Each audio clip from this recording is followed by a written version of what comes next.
دہشت گردوں کا حملہ ناکام، پولیس کی جوابی کارروائی کے بعد دہشت گرد فرار ہو گئے۔ بنوں میں میران شاہ روڈ پر نامعلوم افراد کی فائرنگ سے پولیس اہلکار جاں بحق۔ جمرود میں بائی پاس چوکی پر شدت پسندوں کے حملے میں 2 سپاہی زخمی ہو گئے۔ کرک اور میاں والی کے سنگم پر واقع پہاڑوں میں دہشت گردوں کا کیمپ تباہ کر دیا گیا۔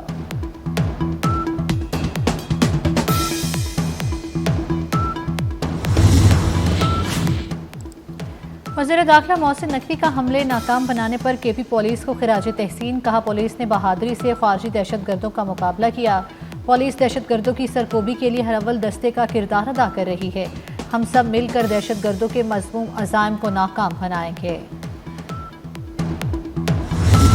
استعفے سے معاملہ حل ہوتا ہے تو حاضر ہوں، پی ٹی آئی کے مستعفی ہونے کے مطالبے پر وزیر دفاع خواجہ آصف کا جواب۔ پی ٹی آئی رہنما اسد کیسر نے کہا تھا وزیر دفاع اپنی نااہلی کا ملبہ پی ٹی آئی پر ڈال رہے ہیں۔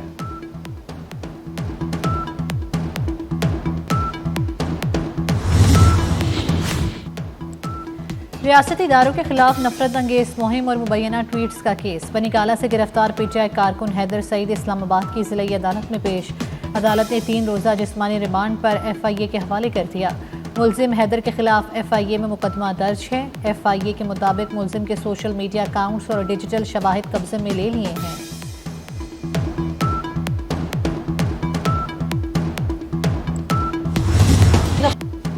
پی ٹی آئی کا سوشل میڈیا ونگ دہشت گردوں کی حمایت کی مہم چلا رہا ہے۔ سوشل میڈیا بریگیڈ نے پہلے ہی جعفر ایکسپریس حملے کی تیاری کر رکھی تھی۔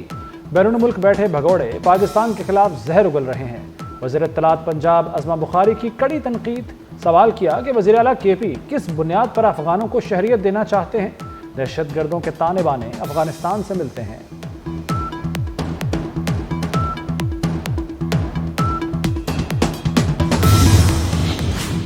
کوئٹہ سے اندرون ملک ٹرین سروس بحال نہ ہو سکی، ریلوے حکام کے مطابق ٹریک پر مرمتی کام جاری ہے۔ 3 روز میں ٹریک آپریشن کے لیے تیار ہو جائے گا۔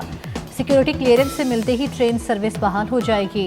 متاثرہ جعفر ایکسپریس کا انجن سپی پہنچا دیا گیا۔ دہشت گردی سے جعفر ایکسپریس کے انجن اور 5 بوگیوں کو نقصان پہنچا تھا۔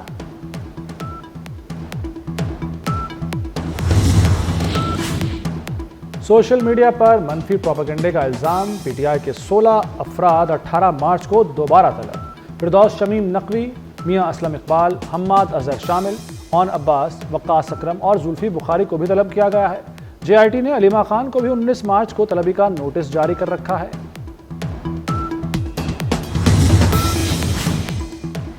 جوڈیشل کمپلیکس حملہ کیس، مسلسل غیر حاضری پر مراد سعید، حماد اظہر اور فاروق حبیب اشتہاری قرار۔ اسلام آباد کی انسداد دہشت گردی عدالت نے واسق قیوم عباسی، راجہ بشارت سمیت متعدد غیر حاضر ملزموں کے وارنٹ گرفتاری جاری کر دیے۔ دستیاب ملزموں کی حاضری کے بعد کیس کی سماعت ملتوی کر دی۔ پی ٹی آئی رہنماؤں کے خلاف تھانہ رمنا میں 2 مقدمات درج ہیں۔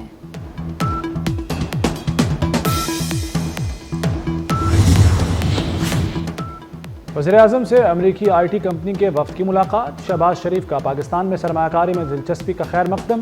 وزیر اعظم نے امریکی آئی ٹی کمپنی کو پاکستان میں عالمی معیار کا کال سینٹر قائم کرنے کی تجویز بھی دی۔ کہا آئی ٹی میں $25 ارب کی برآمدات کا ہدف ہے۔ ہدف کے حصول کے لیے کمپنیوں کو سہولتیں دے رہے ہیں۔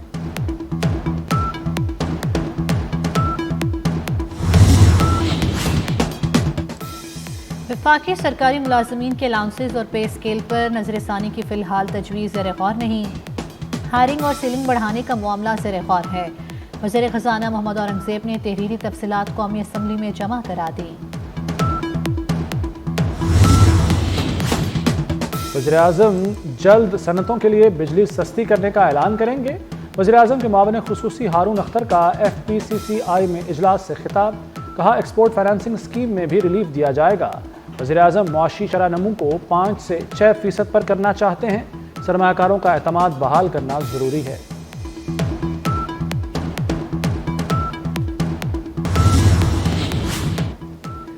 معروف مذہبی اسکالر ڈاکٹر ذاکر نائک کی جاتی عمرہ آمد، قائد مسلم لیگ نون میاں نواز شریف سے ملاقات کی۔ لیگی قائد نے دین اسلام کے فروغ کے لیے خدمات کو سراہا۔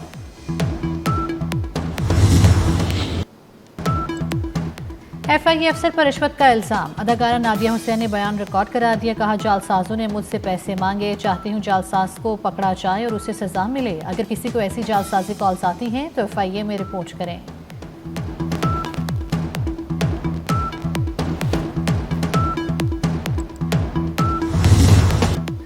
OGDCL کامیابیوں کی راہ پر گامزن، OGDCL کا اٹک میں کنویں سے گیس اور کنڈنسیٹ کی دریافت کا اعلان۔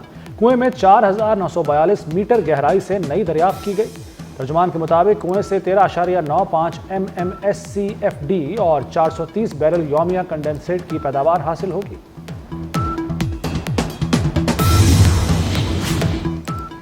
تنگوانی میں ڈاکوں کی فائرنگ سے وین ڈرائیور کا قتل، ورثاء کا ملزموں کی گرفتاری کے لیے انڈس ہائی وے پر دھرنا۔ احتجاج کے باعث سندھ، پنجاب اور بلوچستان کی ٹریفک معطل، گاڑیوں کی قطاریں لگ گئیں۔ مظاہرین نے پولیس چیک پوسٹ کو بھی آگ لگا دی۔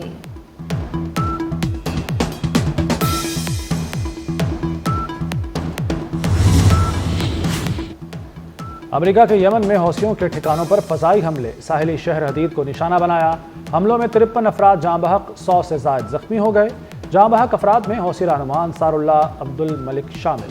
امریکی عہدیدار کا یمنی حوثیوں کے 11 ڈرون مار گرانے کا دعویٰ۔ حوثیوں نے اسرائیلی جہازوں کو نشانہ بنانے کا اعلان کر رکھا ہے۔ اقوام متحدہ کا امریکہ اور یمنی حوثیوں سے حملے روکنے کا مطالبہ۔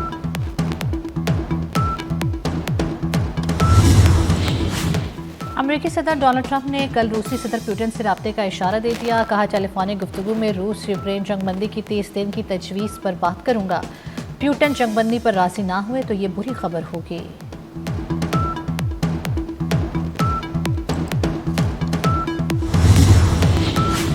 امریکی صدر ٹرمپ کے جارحانہ اقدامات جاری۔ سابق صدر بائیڈن کے صدارتی معافی کے حکم نامے پر اعتراض لگا دیا۔ کہا بائیڈن نے حکم نامے پر خود دستخط نہیں کیے۔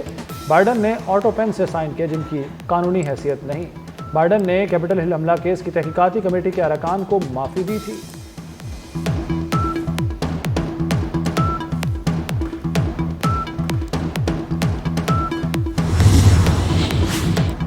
بھارتی فوجیوں کی مقبوضہ جموں کشمیر میں دہشت گردی جاری۔ بھارتی فوج کے ہاتھوں نوجوان کی شہادت، خواتین سراپا احتجاج کرتی خواتین پر فوجیوں کا تشدد۔ بھارتی فوجی خاتون کو ٹھوکریں مارتا رہا۔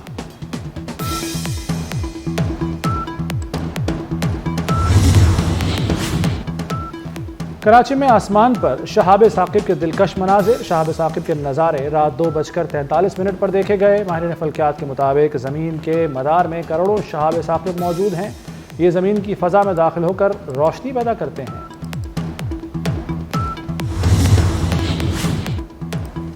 امریکی خلابازوں کی 9 ماہ بعد کل زمین پر واپسی کی راہ ہموار۔ امریکی خلابازوں کو واپس لانے کے لیے space x capsule international space station پہنچ گیا۔ امریکی خلاباز بوچ ولمنور اور سینی ولیمز 9 ماہ سے ISS پر موجود ہیں۔ دونوں خلاباز 8 روز کے لیے انٹرنیشنل اسپیس اسٹیشن پر گئے تھے۔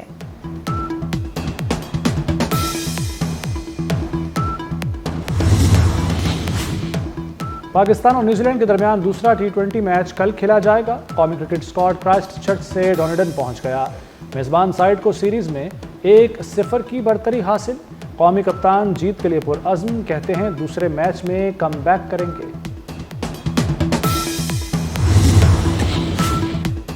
PSL سیزن 10 کی ٹرافی کی یونیورسٹی آف لاہور میں نمائش۔ اوپننگ بلے باز فخر زمان اور CCO PSL Salman Naseer trophy لے کر پہنچے۔ شائقین نے ٹرافی کے ساتھ سیلفیاں بنوائیں۔ فخر زمان نے کہا مشکل وقت میں ٹیم کو سپورٹ کی ضرورت ہے۔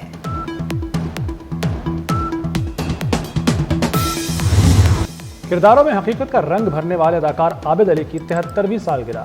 ڈرامہ وارث سے شہرت پانے والے عابد علی کو پرستار آج تک نہ بھولے۔ اور سائنس فکشن اور کامیڈی فلم مکی 17 کا باکس آفس پر راج۔ ہالی ووڈ فلم نے دنیا بھر میں 25 ارب سے زائد کا بزنس کر لیا۔